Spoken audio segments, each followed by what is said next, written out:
Paray, ito na yung lulutuin ko ngayon. Papaya, paanang manok, at ang ating mga ingredients. Gata, luya, sibuyas, bagoong, labahita, at mga sili. Yan, ha?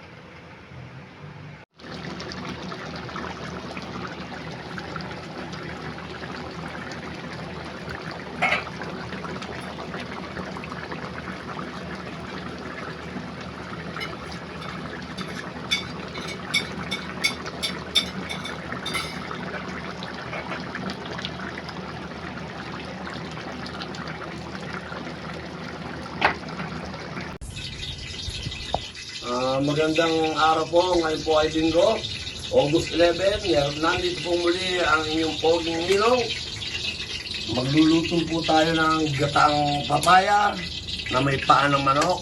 Ang ating pong paa ng manok ay pinalambot na para mabilis ang ating pagluluto.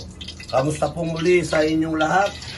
Sana po lahat tayo ay nasa mabuti at nasa maayos na kalagayan. Ngayon po ay mag-iisa po tayo muli. Lalagay po natin muli ang ating sibuyas. Yan.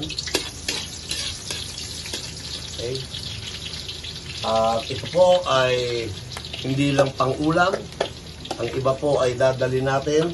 Po, nilagay natin yung ating luya. Yan. Dahil kami po ay magkikita-kita mamaya ni Kapitan Tante Jansin at ni Parang Ray Lamar, Kagawad Eddie Madrilejo.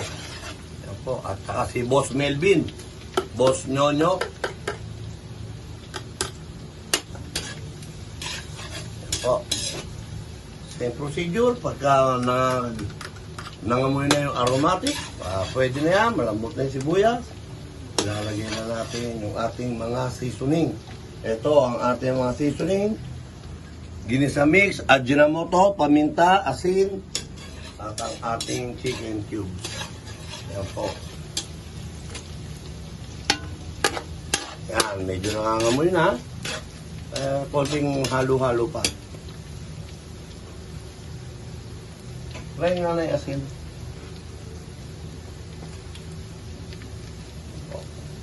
Ay, lalagay na po natin ngayon yung ating sahog na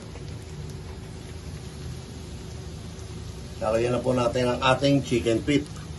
Yan po, malambot na po yan. Pinakuluan na po yan sa rice cooker.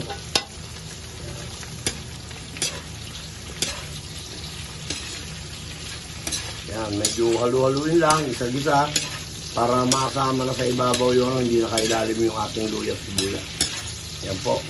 Pagkatapos, aalisin natin sa pagkakababad yung ating labahita. Kasama na rin natin yung kapag-isa. Ay, sorry. Yan po. Yan. Yan po.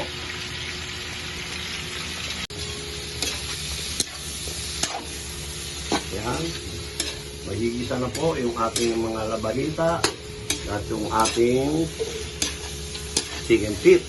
Lumalagkit na nga po. Yung ating bagoong, hindi naman po natin ito ilalagay lahat.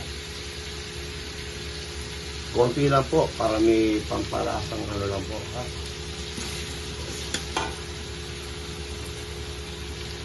Sama na rin natin siya sa pag-isa. Ayan.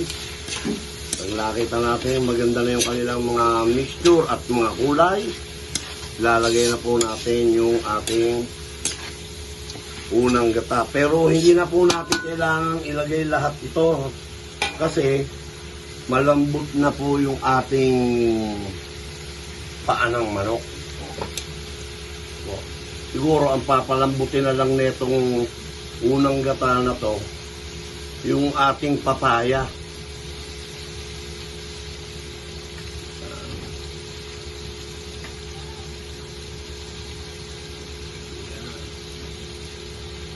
Kinukuha natin yung mga nangingibabaw na gata.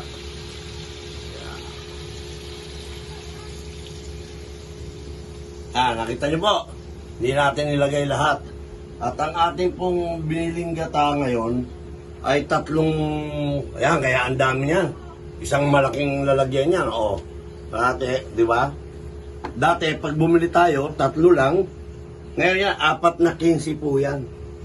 Nilagay natin. Ngayon,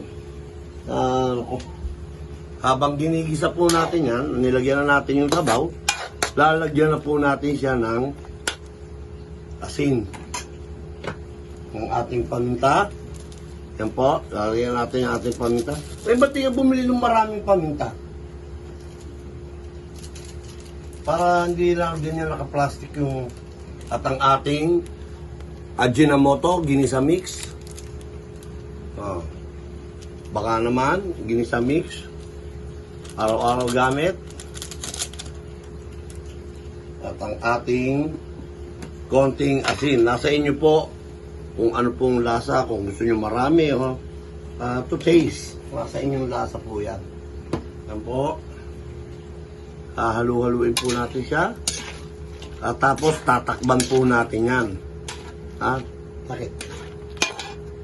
Yan. Okay. At bago po pala natin takban, ilagay na natin yung ating papaya. Yung ating papaya. Yan. Ayan. Lalagyan natin yung ating papaya. Para habang pinakukulo yan,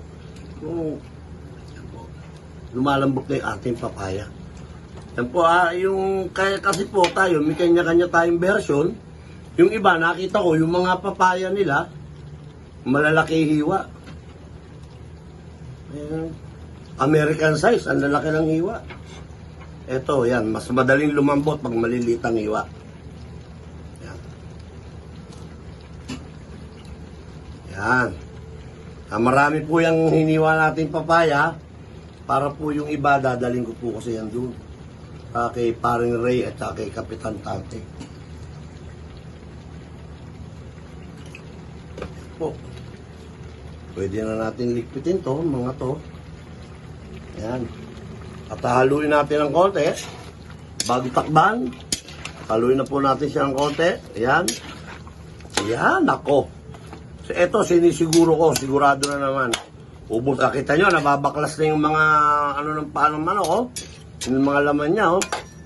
Hihigupin mo na lang yan. Pag higup mo yan, sama na ang buong laman. At pagkatapos, sige, takban na natin. Mamaya na po natin lagyan ng chicken cubes. At pati yung ating ibang mga ilalagay pa. Takban po muna natin, pakuluin po muna natin. Pag nakita natin medyo malambot ng ating papaya, pwede na po natin siyang buksan. Uli, babalikan po natin yan.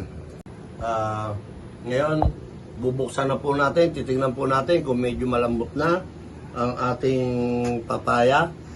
Po, bubuksan natin. Yan.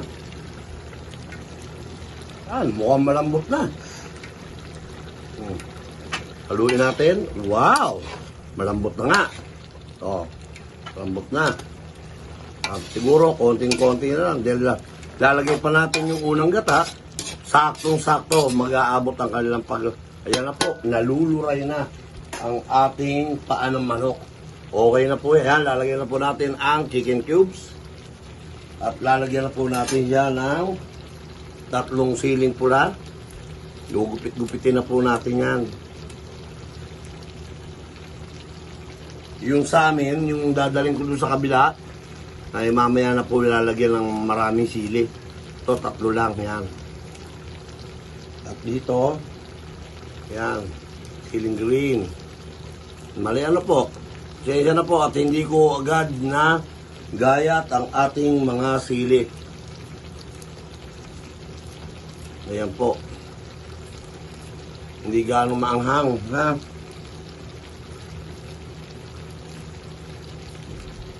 Ayan po.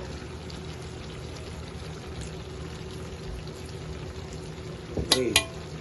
At pagkatapos, haluin natin. Ilagay na natin ang ating unang gata, yung ating kakang gata. At pagkatapos, pwede na nating, pag kumukulo, pwede na nating ilagay ang ating malunggay. Ito na po. Ayan po, yung ating unang gata. Ang dami po niyan, ha? Ayan po. Matagal-tagal to. Patutuyuin po natin yan. Malabnaw, ah. Pero, ayan. Oh. Ayan. Tutuyutin po natin ng konti. Yung hindi man po yung tuyot na tuyot. Yung medyo lumapot lang po ng konti. Ganon. Para hindi mukhang parang sinigang. Mukhang sinigang na nilaga eh. Yan po. Tatakban po muna natin ulit. At babalikan.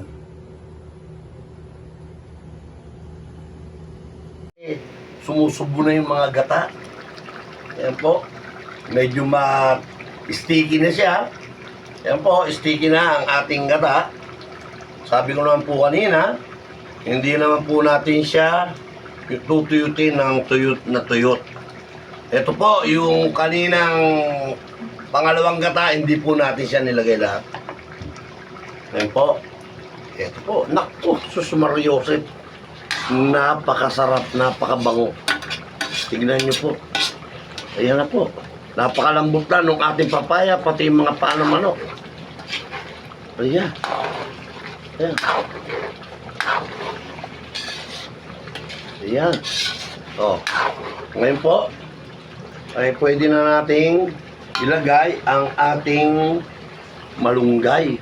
Siguro mga 20 seconds, 30 seconds, 1 minute para mahango. Naku. Ang sarap. Naku po.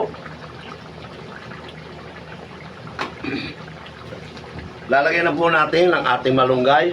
At ito na po ang ating huling-huling ilalagay rito.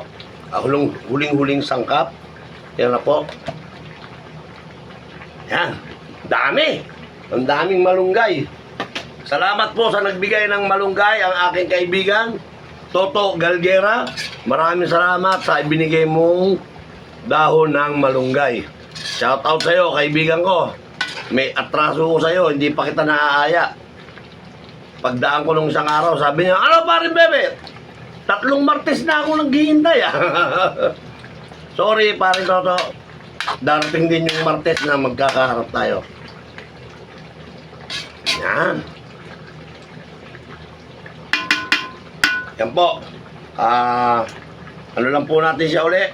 Huwag na po natin takban. Mga 1 minuto, okay na po yan. Babalikan po natin.